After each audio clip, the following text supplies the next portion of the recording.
While the teacher's manual is the secret for making All About Reading easy for you to teach, the student activity book is the secret for making reading fun and easy to learn for your child.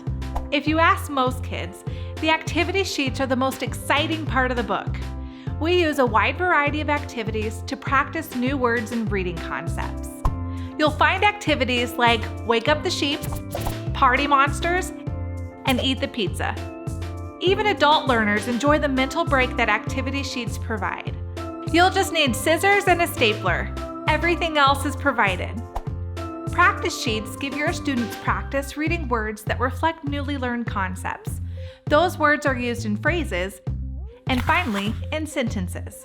You'll see here that the sentences are broken down into phrases.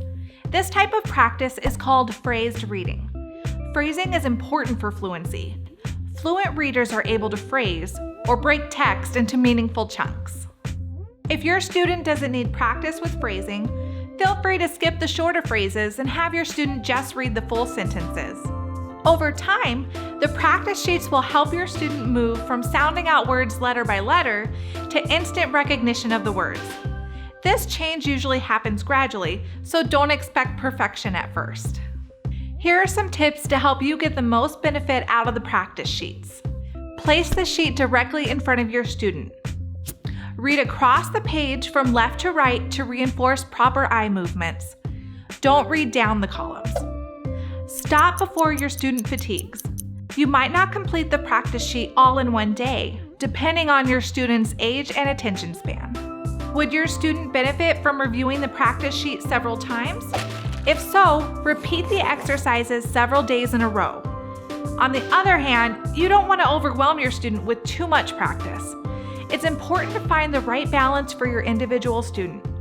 Some students desperately need the practice provided, while others, especially younger students, are better served by reading every other line or every third line. Next, we have the warm-up sheets. Warm-up sheets are used just before reading a new story and contain words and phrases your student is about to encounter.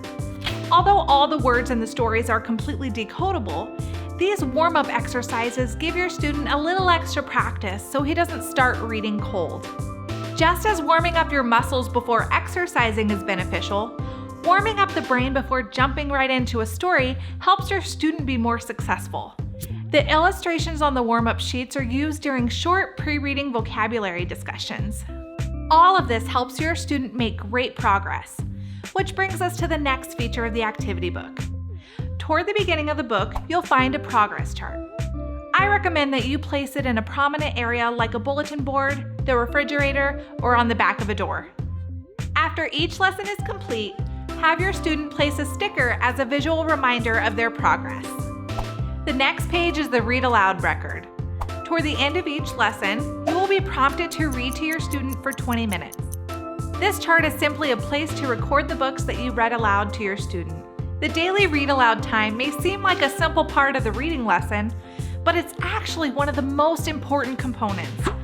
While your student is listening to good books, he'll also be gaining important background knowledge of a wide variety of subjects, developing a larger vocabulary, and hearing a variety of language patterns. Your student's reading comprehension will be much higher because you've given him these huge benefits through daily read aloud time. This list is more for your use than your students'.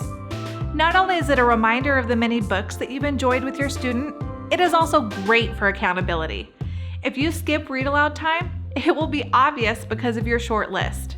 Aim for a long and varied list of books by the end of the level. Here are some things to think about as you plan ahead for read aloud time. You might find it easiest to connect read aloud time to something else that you already do every day.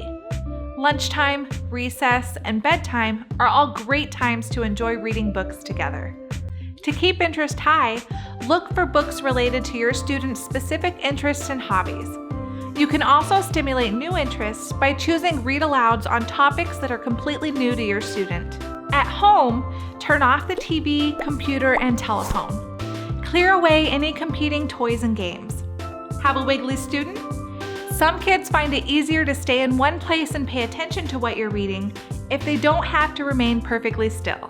Help a wiggly child concentrate on the story by allowing him to play quietly with blocks, kneading clay, or a coloring book while you read.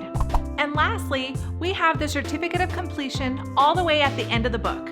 Be sure to celebrate after your student finishes level 2. Thanks for watching.